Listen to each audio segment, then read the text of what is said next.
Some prominent men had very strong opinions about women's right to vote.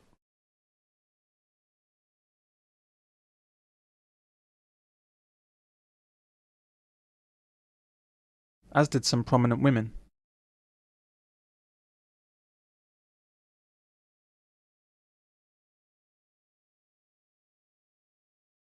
In England, voting rights were always historically linked to land ownership. If you owned property, you could vote. You could even have more than one vote if you owned enough. However, if you didn't own land, you couldn't vote. It was that simple. So in this scene here, while these brave women fight for the vote, look at the policemen. Policemen primarily lived in boarding houses and didn't own land. That's right, the policeman arresting her didn't have the vote either. Before the first Reform Act in 1832, roughly 1 man in 10 had the right to vote. After 1867, the time of the Second Reform Act, this figure rose to 4 in 10, as the amount of property you needed to qualify was reduced.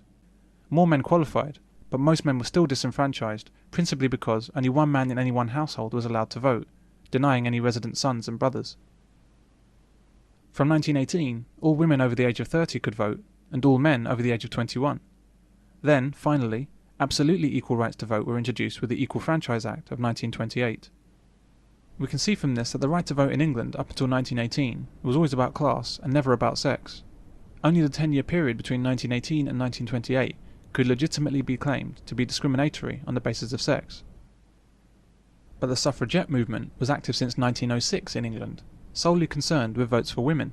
Votes for women! Votes for women! Our daughters' daughters will adore us, and they'll sing in grateful chorus. Well done, Sister Suffragette! Men that were involved in the suffrage movement, and there were many more men campaigning than women, were in favour of votes for everyone, not just votes for men. If most men could not vote in 1906, why would women start a radical movement concerned only with the women's vote? Why is it that in my own school education, I was taught that only women were denied the vote prior to 1918? It was never mentioned in class, nor clarified in my textbooks, that men were also denied the vote. So, before 1918, in your mind, do you see it that men could vote and women couldn't? Yeah. But before 1918, you had to own a certain amount of land in order to be able to vote. So there were many men that couldn't vote either.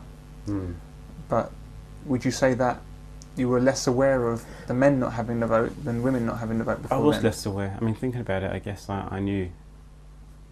But I was, it didn't really rise up into the issue, which it should have done. Because it is very much a class issue, and it always was very much a class issue rather than a gender one. Considering that millions of men in the First World War had no right to vote, yet were conscripted and sent to fight and die in battle by the government, why were women not interested in those men's right to vote? Battlefields swept by machine gun fire, devastated by shelling. The sheer depth of selfishness inherent in women truly began to show itself in these times. Political equality and equal rights with men. While men were slaughtered in the hundreds of thousands during the war, women chose to focus on women's rights. I don't think women were completely powerless before 1918. That would be ridiculous. 1 minute they were completely powerless, the next minute they were very powerful. It doesn't work like that. Of course they weren't. They were just as powerful. It's just that it wasn't being recognised in the institutions of the day. It hasn't been a case of, for how many thousands of years that we've been on the earth, in the last 70 years women have suddenly got power. That's absurd. It's gone around in cycles. Societies have evolved. Women have had lots of power, then they've had few power, and then they've had more power, and then it's gone to low power, and then they've had the same with men. It's not starting from point 0, moving to point 100 over here. In terms of women getting the vote in 1918, the difference before 1918 was that women couldn't vote. The difference after was that they could. That's it. With the veil of history, feminism has told a lie that only women were denied the vote in these times. Feminists use this false injustice to legitimise themselves and gain support from the majority of us, who don't know any better than the version of truth we were taught in our feminised schools. There's no higher source of moral authority nowadays than to have suffered discrimination. By painting themselves as victims throughout the ages, women now have tremendous political capital. They obviously put a great deal of effort into moving outside of the status of victims, but what they've got now is all the advantages and protection that comes with the status of victims when they're not actually victims anymore. And they would say themselves that they're not victims, and yet they claim all the powers of victims, so you can do no wrong. The problem is that they still think of any comment from a man or any attempt of a man to gain power as being at the expense of women. So men are are being hobbled in trying to gain power for themselves, because any man gaining power is gaining power at the expense of women, across the board. Whenever men try to speak out, or articles are written that in some way oppose the feminist agenda, women's groups, women's lobby groups, will stir up in their gullible female supporters hysteria, and they will claim and they will argue that the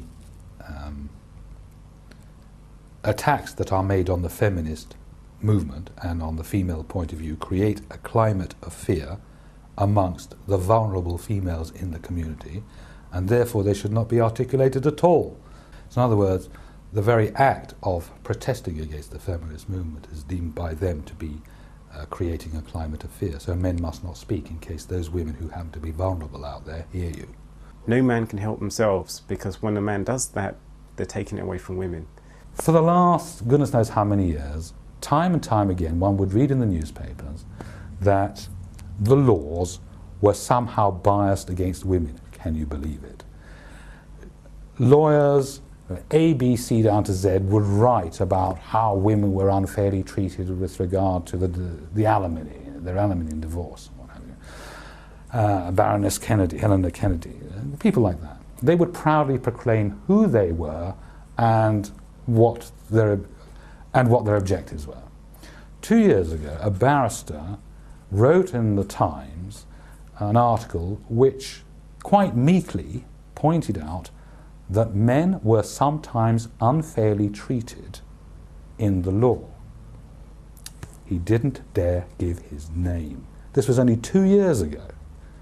And so my point is that that's how much intimidation people feel about speaking out.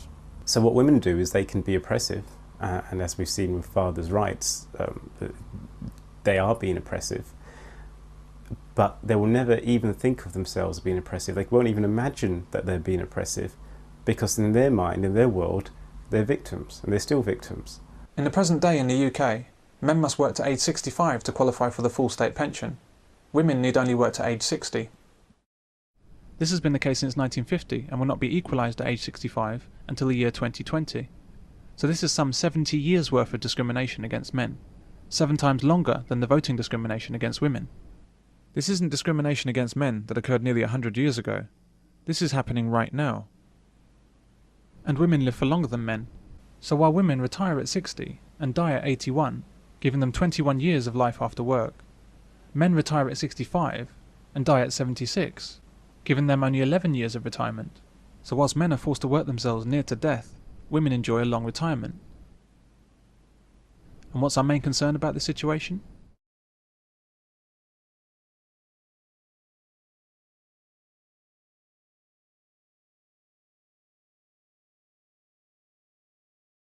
To this day, American men must register for the draft to be eligible to vote.